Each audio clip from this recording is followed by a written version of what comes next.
Senhor Jesus, você pode sentar-se, querido. Um dos valores que a Bíblia nos adverte a vivenciar é o temor do Senhor. E são vários os textos da palavra de Deus que nos ensinam a respeito deste valor. Talvez os mais conhecidos sejam Provérbios 1:7, onde diz: o temor do Senhor é o princípio da sabedoria. Vamos dizer juntos? O temor do Senhor é o princípio da sabedoria. Provérbios 9, versos 10 e 11 também vão lembrar isso. Vai dizer: o temor do Senhor é o princípio da sabedoria, e o conhecimento do santo é entendimento, pois por meu intermédio os seus dias serão multiplicados e o tempo da sua vida se prolongará. Jesus também fala sobre o temor do Senhor em Mateus 10, verso 28, onde ele diz: não temais os que matam o corpo e não podem matar a alma, temei antes aquele que pode fazer perecer no inferno tanto a alma como o corpo. Mas o que significa temer ao Senhor? O que significa essa expressão, temor do Senhor? Há várias palavras hebraicas e gregas para denotarem o temor ou o terror, mas quando elas são aplicadas ao homem em relação a Deus, elas expressam a influência da grandeza, da santidade e da justiça de Deus no espírito humano. Então, quando você começa a entender a grandeza de Deus, a influência de Deus, a santidade de Deus, a justiça de Deus, vem um sentimento na nossa alma maior do que simples reverência, é temor do Senhor.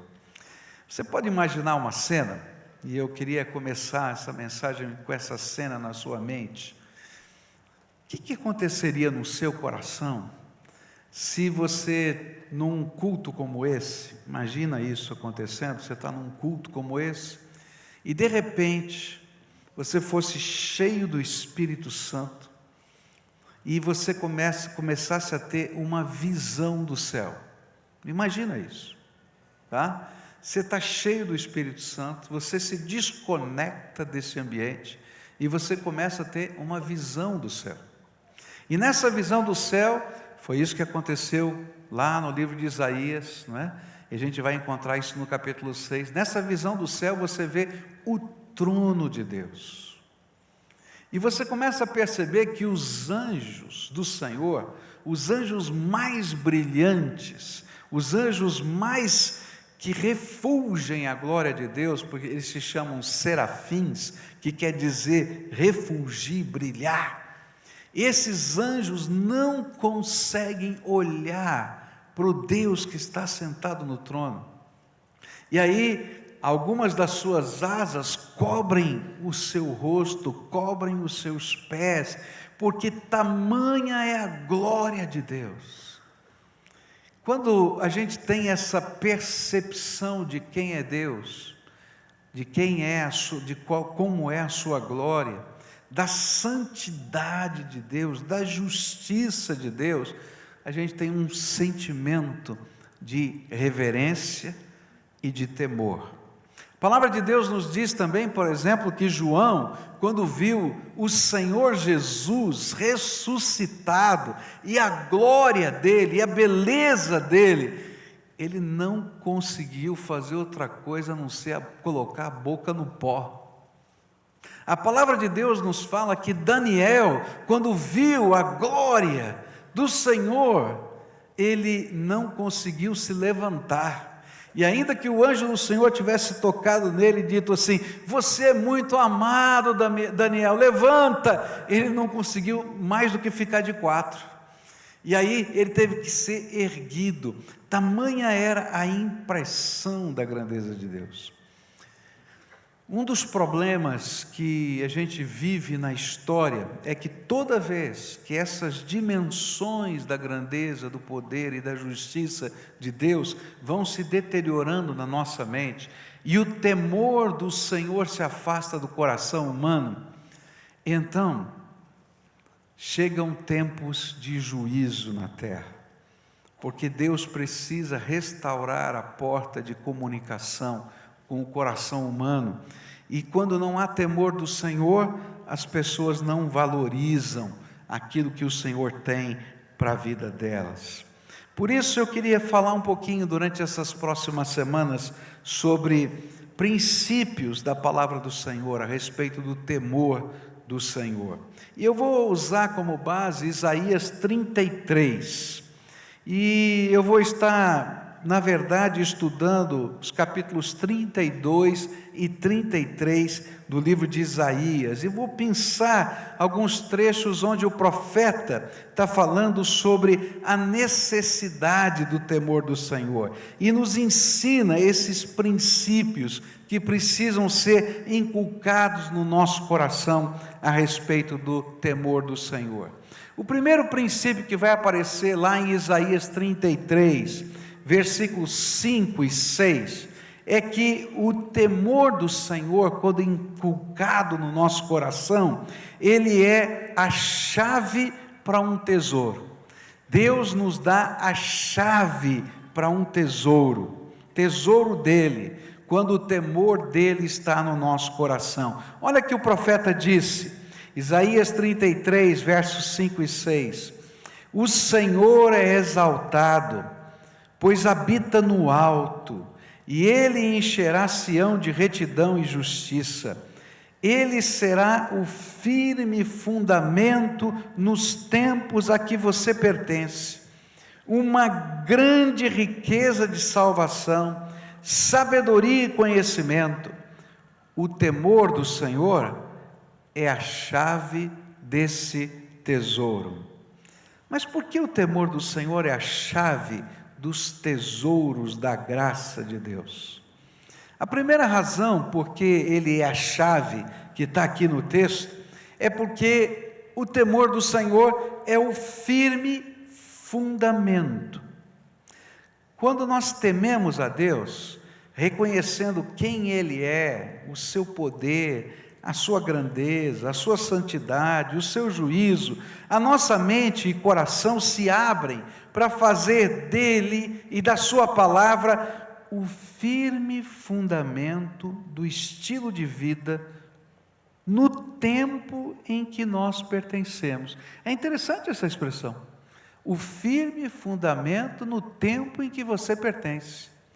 Às vezes a gente pensa que a Bíblia é o fundamento do tempo dos antigos, mas a Bíblia é muito clara em dizer que o temor do Senhor, a palavra de Deus, esse compromisso com a santidade, é um firme fundamento para o tempo em que eu estou vivendo, para agora. Segundo a Bíblia, os fundamentos, as regras, os valores do mundo e do tempo em que vivemos, têm sido influenciados por Satanás. Efésios capítulo 2 diz que o curso desse mundo, ele segue a direção, a inspiração de Satanás. E um dos seus propósitos de Satanás é fazer com que o temor do Senhor seja extirpado dos corações. E quando isso acontece, o senso de valor e o senso de justiça começam a desaparecer. Se não há temor do Senhor no nosso coração, nós flexibilizamos os nossos valores. E aí a gente começa a pensar que a gente pode fazer o que quiser, sem que haja consequência para nós e para as pessoas que nós amamos, tanto aqui como na eternidade. E se eu acho que não tem consequência, então o que tem? Por que não? Mas quando o temor do Senhor está no nosso coração, a gente entende que sempre há uma consequência quando a gente decide fazer o que está errado, segundo os olhos de Deus. Mas quando eu, como indivíduo, ou uma nação perde esse senso de justiça de Deus, então o que vai acontecer é que a violência vai crescer, o que vai acontecer é que os limites deixam de existir, que a honra, que a justiça, que o valor desaparece. Mas quando tememos a Deus e reconhecemos a sua grandeza, poder, santidade e justiça, entendemos que não poderemos permanecer na sua presença sem que pela fé nele coloquemos o Senhor, os seus valores, os seus planos, a sua santidade como firme fundamento para a nossa vida. Quando uma pessoa, uma nação ou a própria terra perde esse senso, então só resta violência, injustiça e um mundo insuportável para se viver, que requer o juízo de Deus. É interessante que a gente lê isso na Bíblia e parece tão longe, e a gente não acha que Deus vai intervir nas questões. Quando eu leio, por exemplo, a história do dilúvio, eu descubro que o temor do Senhor se perdeu no coração dos filhos dos homens, a ponto de só ter uma família na terra que temia Deus. Você pode imaginar isso? A terra inteira se esqueceu do temor do Senhor, e só sobrou uma família, a família de Noé, mais ninguém. E aí a Bíblia diz que esse mundo do tempo do dilúvio se tornou insuportável. E aí o que Deus fez? Ele determinou o seu juízo. A chuva veio, toda a humanidade e toda a criação foram condenadas para aquele tempo. E ele começa de novo com uma família. Ah, Deus não faz isso, Ele é bom demais. Ele já fez. Porque toda vez que o temor do Senhor desaparece na história, o homem vai perdendo a imagem do seu Criador e vai se distanciando cada vez mais dele. A Bíblia vai nos falar, por exemplo, que quando aquelas cidades, Sodoma e Gomorra, foram destruídas, elas foram destruídas porque era insuportável viver naquela cidade, tamanha era a injustiça.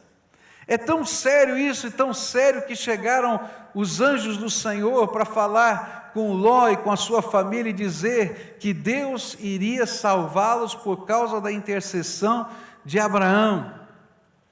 Mas quando eles chegam lá, os homens da cidade acham os anjos muito bonitos e querem invadir a casa de Ló para ter relações sexuais com aqueles homens e forçá-los a isso. Uma coisa horrível. Não há justiça, não há segurança, a liberdade passa a ser pretexto para a gente romper a liberdade dos outros. E aí então Deus teve que destruir aquelas duas cidades. Quando a gente vai olhando a história, a gente vai percebendo que esses fatos se repetiram e vão se repetindo. E é por isso que lá no livro do Apocalipse, Deus fala de algumas pragas que viriam sobre os povos, como uma lembrança de que nem tudo pode ser controlado pelo homem. E essa semana eu me lembrei muito desse texto. Não sei se você se lembra, né? Mas essa semana, pela segunda vez, no estado do Paraná, a gente teve uma chuva de pedras, não é? De onde o granizo, não dá nem para dizer que é granizo, não é? Era do tamanho de uma laranja. As pedras que caíram do céu eram do tamanho de uma laranja. E eu me lembrei desse texto do livro do Apocalipse. Olha só que coisa tremenda. Apocalipse 16, verso 21. E também desabou do céu sobre os homens grande saraivada com pedras que pesavam cerca de 1 talento, e por causa do flagelo da chuva de pedras, os homens blasfemaram de Deus, porquanto o seu flagelo era sobremodo grande. A Bíblia fala que há alguns sinais que, quando começam a surgir no meio de uma nação, precisam despertar a mente da gente para voltar a temer a Deus. A Bíblia fala, por exemplo, que quando houvesse seca na terra, que a gente acordasse para entender que Deus estava tirando a mão de bênção. E eu fico pensando com o que está acontecendo no nosso país e na região mais produtiva do Brasil, o Centro-Oeste e o Sudeste. Eu fico pensando, será que Deus quer falar alguma coisa conosco? Porque no passado, quando isso acontecia, o povo dizia: "Ô Senhor, sem a tua bênção nós não podemos fazer nada, tenha misericórdia de nós." A Bíblia diz que quando esse tipo de chuva, que parece estranha e anormal, onde as pedras caem do céu e vão aumentando de tamanho, no final da história, a Bíblia diz que nos dias da grande tribulação, essas pedras serão bem maiores do que estas que nós vimos.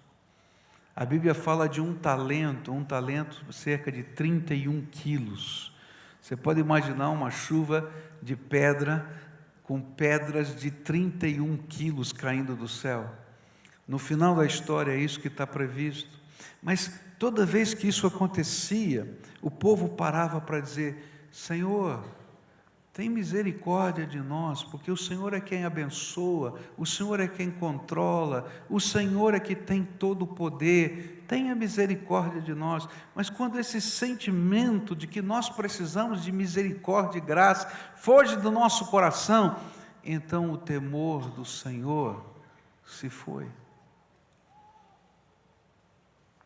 Toda vez que na história um povo perde o senso de temor do Senhor, Deus precisa impô-lo, revelando a sua graça, revelando a sua justiça, revelando a sua santidade.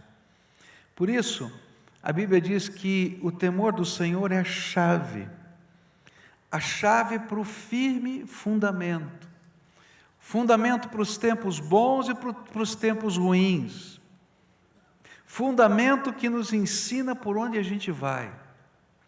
É interessante isso, porque essa é uma cena que sempre vem à minha mente. Eu posso estar numa neblina muito densa, não sei se você já dirigiu numa neblina muito densa, a ponto de ter que encostar o carro no estacionamento, ficar paradinho com o pisca-alerta ligado. Você já dirigiu o carro assim? Uma neblina que não dá, olha, não estou enxergando. Agora, queridos, eu quero dizer uma coisa: se você estiver num trem, você não precisa parar. Não é verdade? Porque você tem trilhos. Assim é o temor do Senhor. Quando eu vivo debaixo do temor do Senhor, a palavra de Deus é o trilho. E não importa se está nublado ou não está nublado, eu sei para onde eu vou. Eu sei quais são os propósitos do meu Deus, e eu vou seguir o projeto de Deus na minha vida. Então, ele se torna o firme fundamento para hoje. O que a Bíblia está dizendo é que tem um tesouro que precisa estar, a chave está na sua mão, e essa chave é o temor do Senhor, que vai pegar a palavra de Deus e vai transformar em firme fundamento para a sua vida. Caso contrário, você está nesse mundo, numa estrada, numa neblina que você não consegue saber o que vai fazer, e vai ter que parar no tempo e no espaço. Mas a Bíblia fala que essa chave abre o tesouro de outras riquezas de Deus, não apenas do fundamento, mas de riquezas de Deus. E é justamente isto que promete a palavra de Deus. Que riquezas são estas? A Bíblia vai falar que a primeira riqueza é salvação. O profeta expressava salvação como uma intervenção de socorro, onde a misericórdia e a graça de Deus se derramariam sobre o que teme ao Senhor. O profeta aqui estava dizendo: olha, Deus vai ser o Salvador em toda e qualquer circunstância da vida. Isto valia para o dia a dia, como também para a eternidade. Salvação, no conceito bíblico, é viver debaixo do shalom de Deus, ou viver debaixo da paz do Senhor, ou seja, na plenitude da graça de Deus.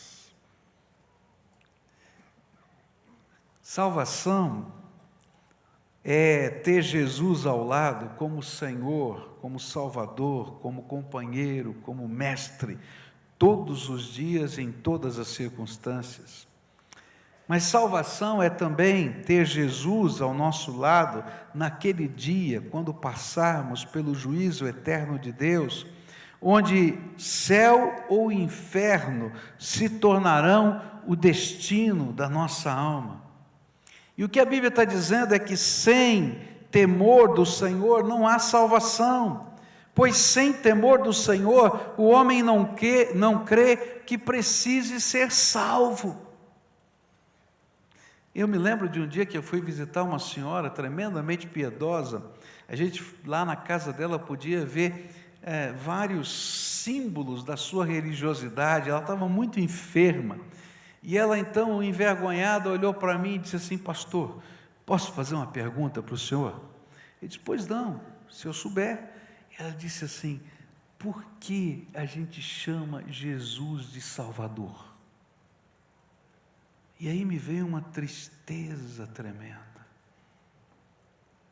porque às vezes a gente está rodeado de símbolos religiosos e a gente não entende a essência da salvação.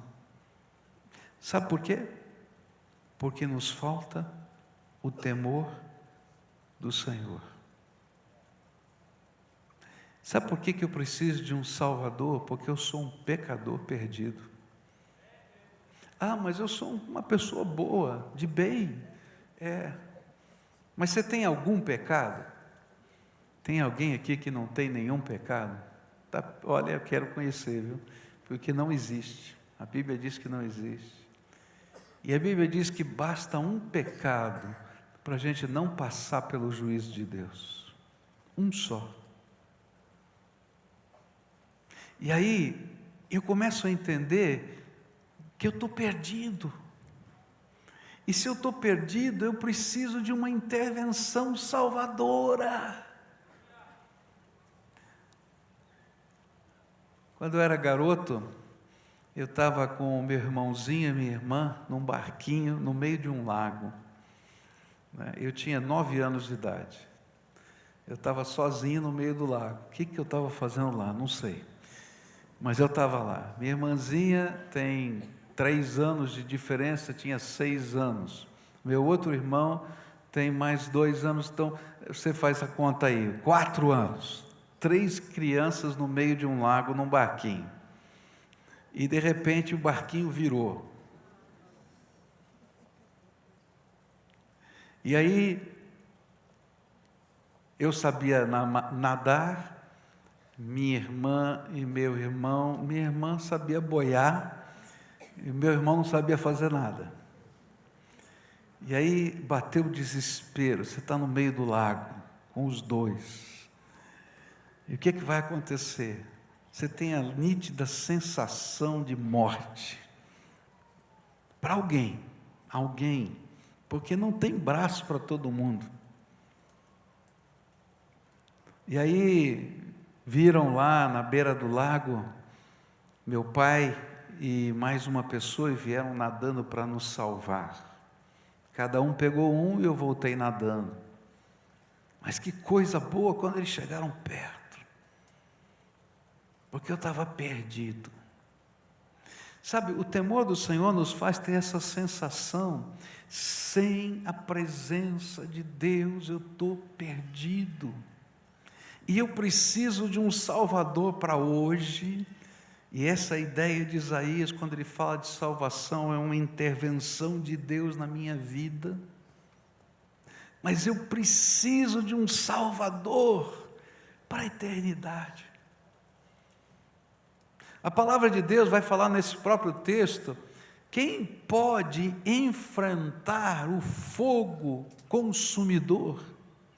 Se você ler o capítulo 33 de Isaías, ele vai dizer assim: quem pode enfrentar o fogo consumidor da presença de Deus? Naquele dia do juízo, queridos, em que a gente vai ter a cena que eu falei no começo desse culto, de ver o trono de Deus e ver os anjos do Senhor cobrindo a sua face, e você vai olhar para si mesmo e se ver como você é aos olhos de Deus, pecador perdido.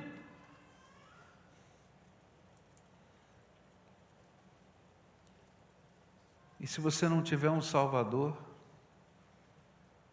está perdido. Mas a Bíblia diz que a chave de uma riqueza, de um tesouro, é o temor do Senhor. Porque quando eu começo a temer a Deus aqui na terra, eu entendo que eu preciso de um Salvador para hoje, para amanhã, para depois de amanhã. E eu preciso de um Salvador para toda a eternidade. E aí eu começo a buscar a misericórdia de Deus, a graça de Deus, coloco sobre meus pés os fundamentos da palavra de Deus, porque sou eu quem preciso dele. Sabe, quando Jesus passou pela estrada de Jericó, tinha um homem chamado Bartimeu. Para mim essa cena é lindíssima. Esse homem era cego. Esse homem estava lá e pergunta: que tumulto é esse? E eles dizem para o cego que está lá esmolando no meio do caminho: é o mestre, o professor da lei, é o profeta, é aquele ungido de Deus que tem feito tantas coisas extraordinárias no meio da gente. É Jesus que está passando aqui. E Bartimeu não tem nenhum temor, ele se levanta e começa a gritar. Você sabe que eu fico pensando, né? Então eu fico imaginando o texto. Para mim foi mais ou menos assim: ele não está enxergando nada, ele não sabe se Jesus está aqui, está ali, está lá, e ele começa a dizer: Jesus, filho de Davi, tem misericórdia de mim! Jesus, filho de Davi, tem misericórdia de mim! E o povo chegava perto dele: cala a boca, Bartimeu, você está atrapalhando o culto, cala a boca! E ele não estava nem aí, a ponto de Jesus dizer: chama o homem. Sabe, quando o temor do Senhor vem no nosso coração, nós nos tornamos como Bartimeu. Nós não estamos nem ligando para quem está do lado direito, do lado esquerdo. Eu sei que eu preciso de um Salvador, eu sei que eu preciso da intervenção de Jesus na minha vida, eu sei que só Ele, mais ninguém, pode fazer diferença. E então eu não paro de gritar: Jesus, filho de Davi, tem misericórdia de mim.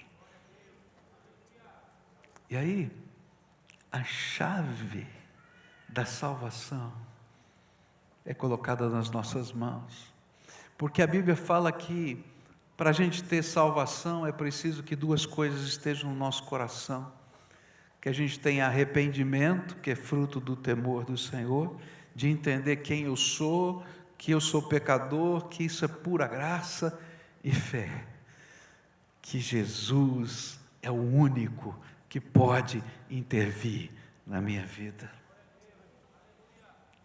Quando o temor do Senhor está instalado no nosso coração, a gente tem a riqueza da salvação. Mas a Bíblia vai falar nesse texto que nós recebemos outra riqueza, a riqueza da sabedoria. O profeta fala de um tesouro, que para abri-lo, a gente precisa ter o temor do Senhor, que é sabedoria. Sabedoria na Bíblia é a arte de viver, é a capacidade de se relacionar bem, de construir a vida, de tomar decisões. E sem sabedoria não se pode ser feliz. Mas quando tememos a Deus, Ele mesmo derrama pelo seu Espírito Santo a sabedoria do alto, que é construída em valores testados e aprovados pelo Criador de todas as coisas. Será que o homem pode saber mais do que o Criador? Será que podem haver caminhos melhores do que aquele que o Todo-Poderoso já determinou? É por isso que a Bíblia afirma que sem o temor do Senhor se instala a loucura e não a sabedoria, pois as filosofias, ideologias, planos humanos, aspirações construídas sem o temor do Senhor somente revelam o vazio do coração humano. Mas quando andamos debaixo do poder e da autoridade do Senhor e buscamos viver ensinos, buscamos viver a sabedoria de Deus, então o Senhor se revela e revela a nós a sua sabedoria.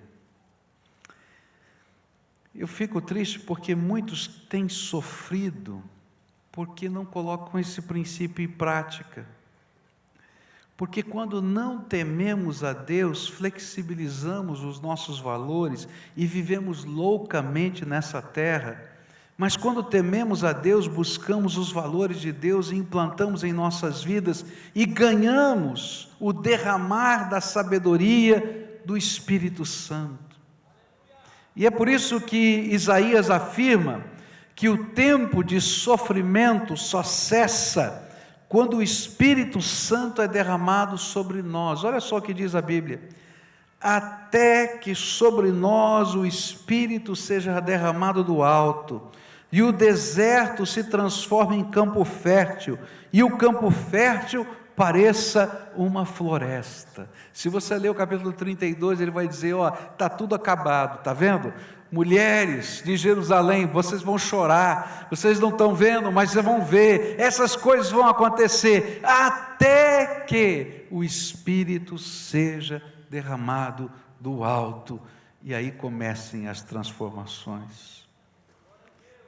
Querido, como eu preciso da sabedoria de Deus para viver, para ser pai.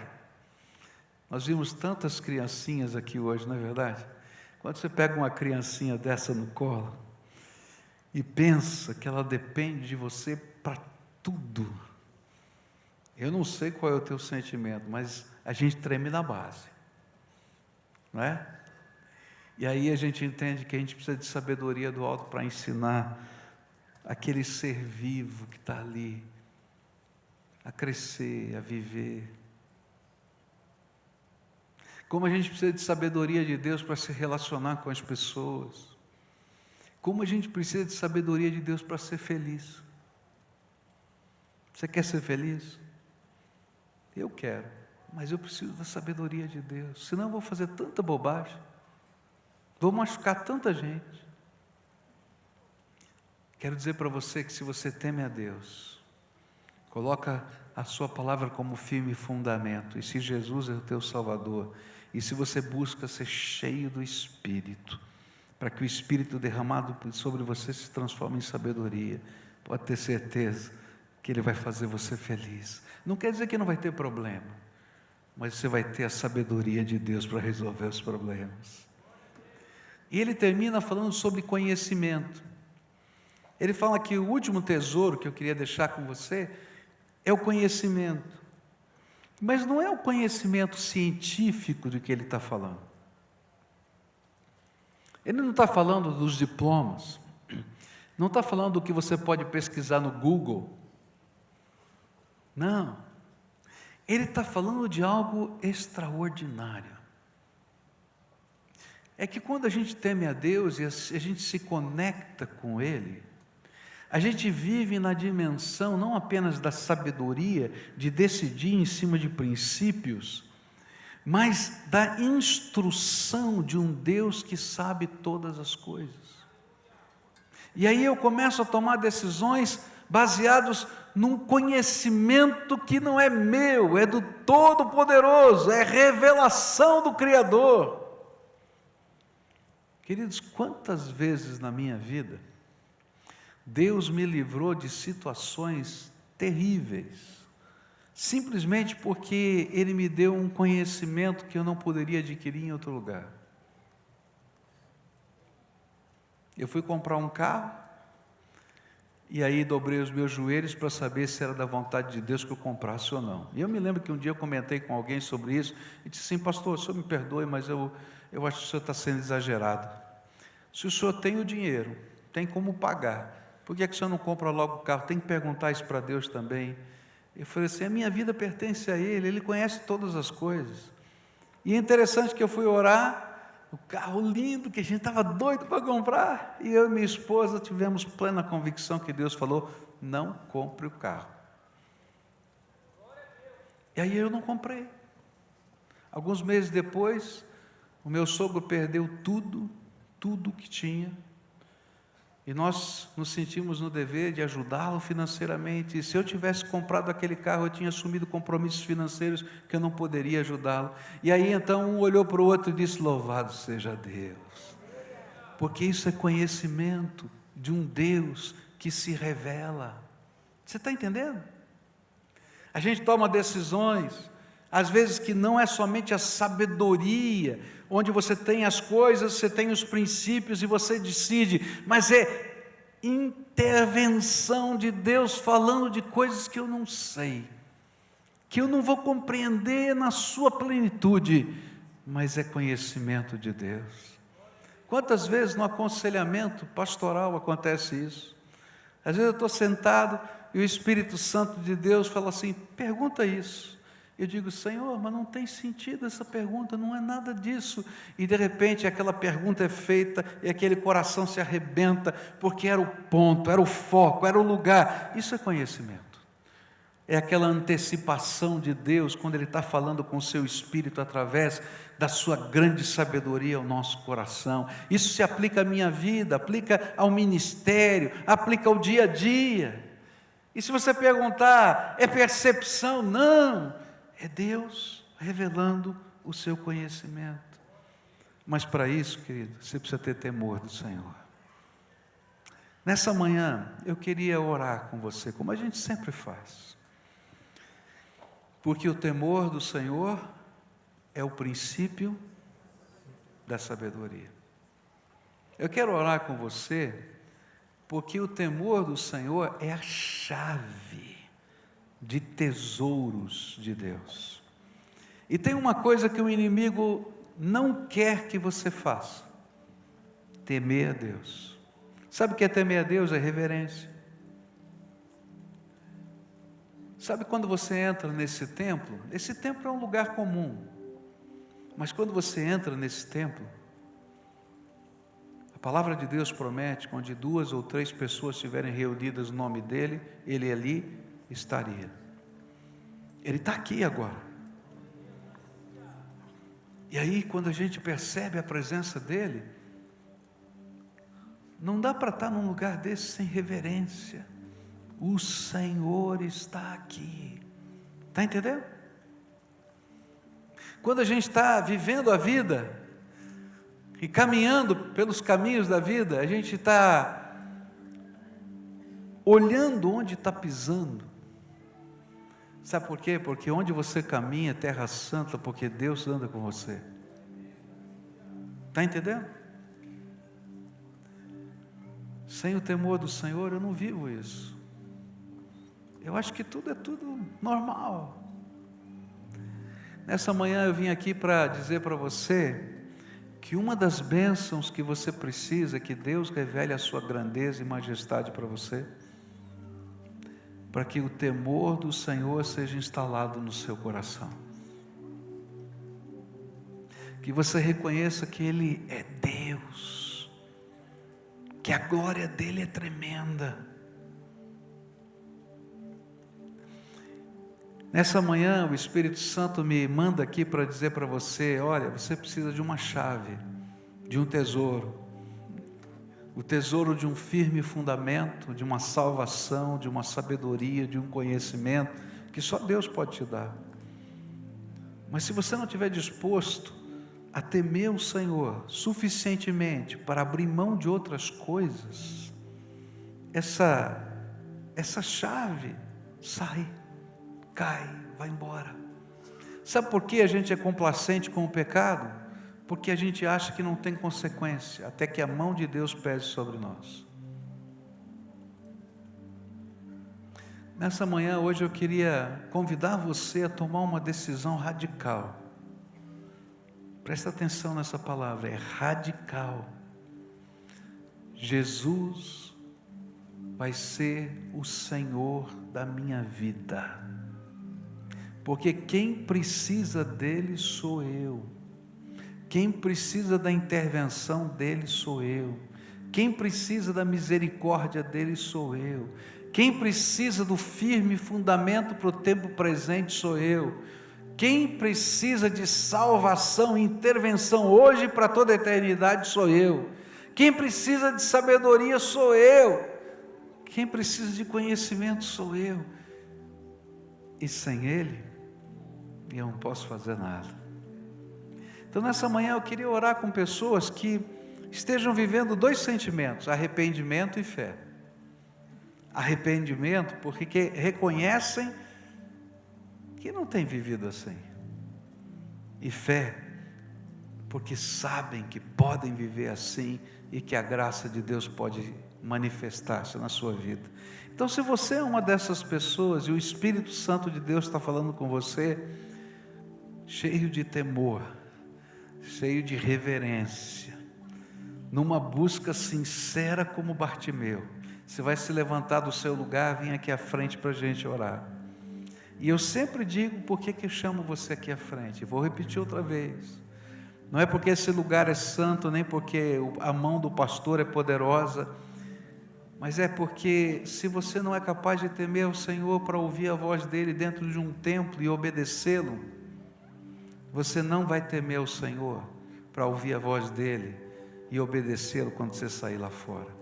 Então, se o Espírito de Deus está falando com você, vai descendo aqui. Hoje é dia de confissão, de entrega, de busca, dizer: eu estou precisando dessa chave, Senhor, eu preciso abrir a porta da salvação, eu preciso abrir a porta da sabedoria, eu preciso abrir a porta do conhecimento. Revela-me a tua pessoa, Senhor, revela-me. Então, se o Espírito de Deus está falando, vai saindo do seu lugar. Eu quero orar com você, quero entregar a sua vida ao Senhor, quero apresentar você ao Criador e pedir a intervenção do Todo-Poderoso. Onde você estiver, se o Espírito de Deus está falando com você, pede licença. Se tiver uma família, uma casa, que está sentindo a necessidade dessa intervenção de Deus, vai dizer: vamos juntos, a nossa casa precisa de um firme fundamento. Marido e mulher, se a vida de vocês está quebrada, vocês estão precisando de salvação, venham juntos e digam: Senhor, tenha misericórdia, tenha misericórdia, Senhor, tenha misericórdia, Senhor, tenha misericórdia, Senhor. Essa é a nossa oração. E infunde em mim a tua sabedoria, infunde em mim o conhecimento de quem o Senhor é, para que o temor do Senhor se revele na minha vida. Todos aqueles a quem o Espírito Santo está chamando, venham, em nome de Jesus, venham. Deus sabe, Deus conhece a tua busca, o que é que está acontecendo no teu coração. Não há avivamento que aconteça sem temor do Senhor instalado na alma. Porque a Bíblia diz: buscar-me-eis e me achareis quando me buscardes de todo o vosso coração. E sabe, a gente não busca de todo o coração, porque a gente às vezes não sente a necessidade de buscar de todo o coração. Mas quando o temor do Senhor se instala na nossa alma, a gente começa a buscar de toda a alma, de todo o entendimento, com todas as forças da nossa vida. Agora nós vamos orar. Alguns estão chegando aqui ainda, venham. Nós vamos orar ao Senhor juntos aqui. A primeira oração eu não posso fazer. É a oração onde você abre a porta do teu coração. Onde aquilo que foi revelado para você, você vai falar com Deus. Aquilo que talvez você tenha flexibilizado na tua vida e que você achava que não fazia diferença, e que o Espírito Santo confrontou você, você vai ter que falar com Ele agora. Então abre o teu coração e conversa aquelas coisas que o Espírito aplicou na tua vida. Conta para Ele, revela para Ele o que você entendeu. Busca a face do Senhor e diz: eu quero experimentar isso. Pede para o Senhor revelar para você o fundamento que você precisa viver. E diz: Senhor, eu quero firmar um compromisso com a Tua Palavra. Eu quero viver a Tua Palavra. Me ensina a Tua Palavra. Pede para Jesus: eu preciso de sabedoria. Eu preciso do Teu conhecimento. E eu anseio por uma salvação que só o Senhor pode dar. Então vem, Senhor, intervém na minha vida. Agora eu quero orar por você. Pai querido, a Tua Palavra nos disse lá em Isaías 32, que o deserto pode se transformar num jardim. E o jardim pode se transformar numa floresta, no momento em que o Teu Espírito é derramado.